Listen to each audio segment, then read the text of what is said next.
చూస్ country delight, live better. ఇప్పుడే country delight యాప్ని download చేసుకోండి.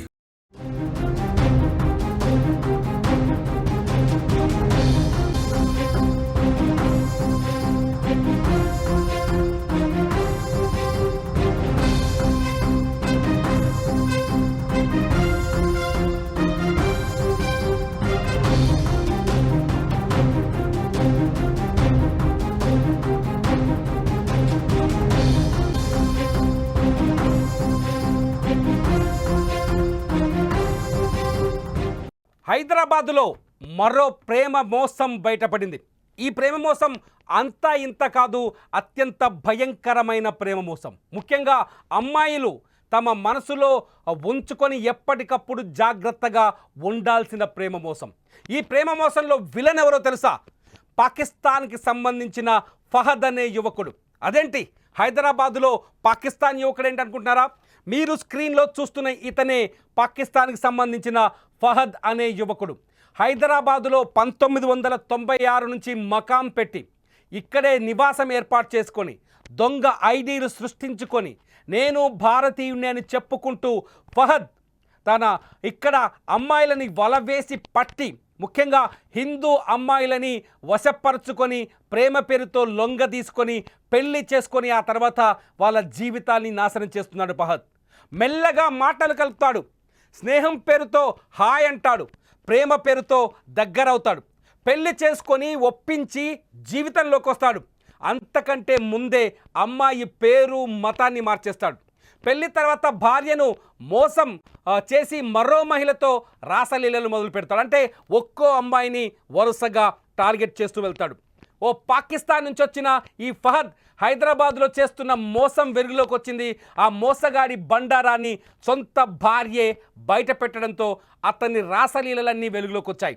1998లో పాకిస్తాన్ నుండి భారత్ వచ్చి హైదరాబాద్లో స్థిరపడ్డాడు ఫహద్. హైటెక్ సిటీ దగ్గరున్న సిపాల్ కంపెనీలో పనిచేస్తూ కీర్తి అనే అమ్మాయిని ప్రేమలోకి దింపాడు.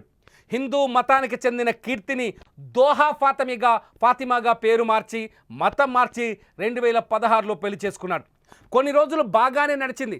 తర్వాత మరో యువతిని ఫహద్ ప్రేమలోకి దింపుతున్నాడని భార్యకు అర్థమైంది. దీంతో బంజారాహిల్స్ మౌంట్ బంజారా కాలనీలో తన భర్త రాసలీలలు సాగిస్తున్నాడన్న విషయాన్ని తెలుసుకున్న ఫాతిమా అతన్ని ఫాలో చేసి నిన్న ఉదయం అక్కడికి వెళ్ళింది. సిపాల్ కంపెనీలో పనిచేసిన మరో మహిళతో రెడ్ హ్యాండెడ్గా అడ్డంగా దొరికిపోయాడు ఫహద్. దీంతో పోలీసులకు సమాచారం ఇవ్వడంతో పోలీసులు ఫహద్తో పాటు మరో యువతిని కూడా అదుపులోకి తీసుకొని బంజారాహిల్స్ పోలీస్ స్టేషన్ తరలించారు. ప్రస్తుతం అతన్ని విచారిస్తున్నారు. అమ్మాయిల మతం కన్వర్ట్ చేసి ప్రేమ పేరుతో పెళ్లి పేరుతో ఫహద్ మోసాలకు పాల్పడుతున్నట్టు పోలీసులు తేల్చారు. బాధితురాలికి నటి కరాటే కళ్యాణి అండగా నిలబడింది.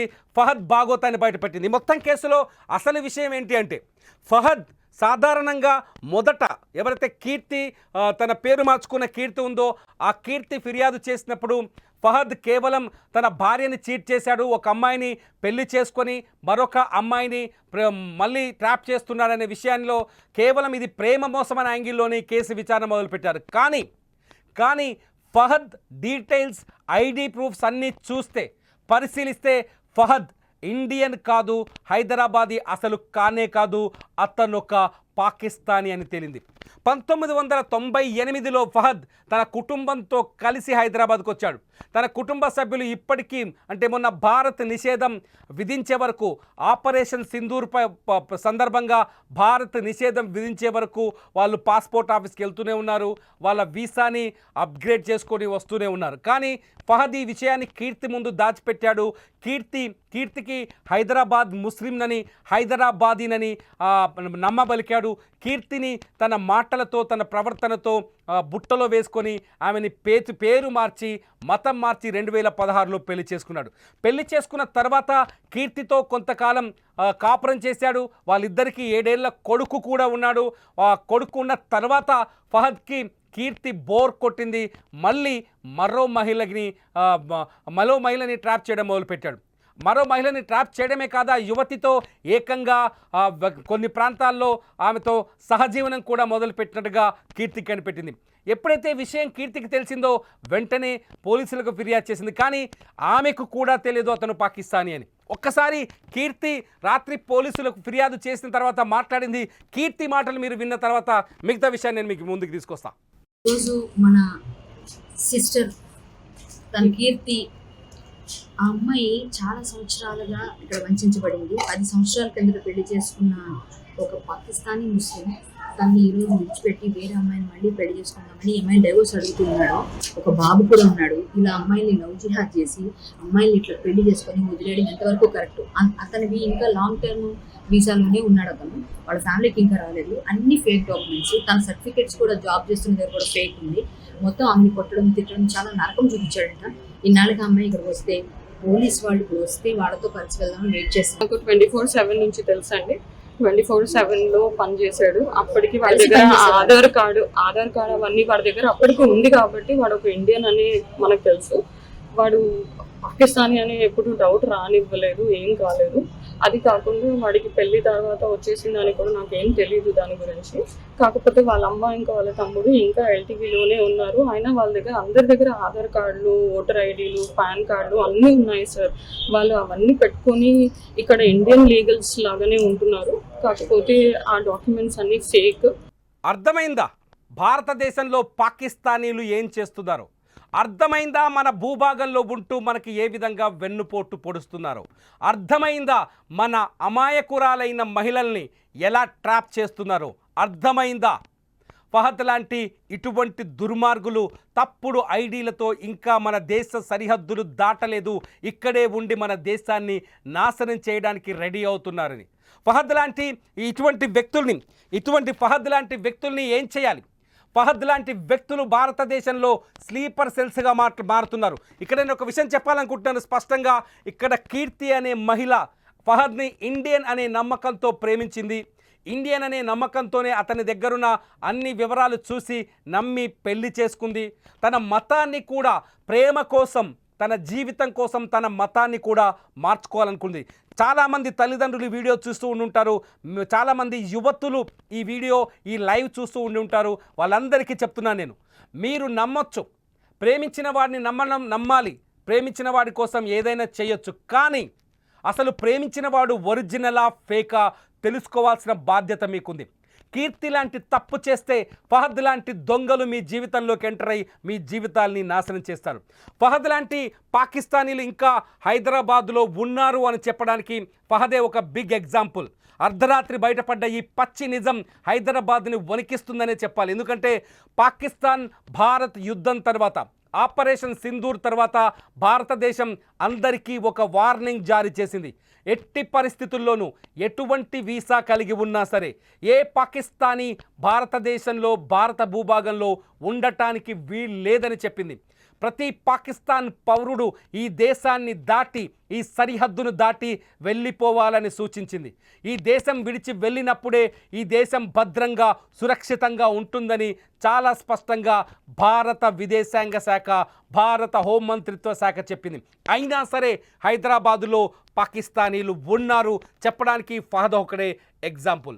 అయినా సరే ఫేక్ ఐడీలతో, తప్పుడు ఐడీలతో, తప్పుడు ధృవీకరణ పత్రాలతో, తప్పుడు ఎడ్యుకేషన్ సర్టిఫికెట్స్తో పాకిస్తానీలు అనేక మంది పాత బస్తీ ఏరియాలో ఉన్నారని గతంలో కూడా మనం ఈ విషయాన్ని ఆపరేషన్ సింధూర్ సందర్భంలో చర్చించుకున్నాం.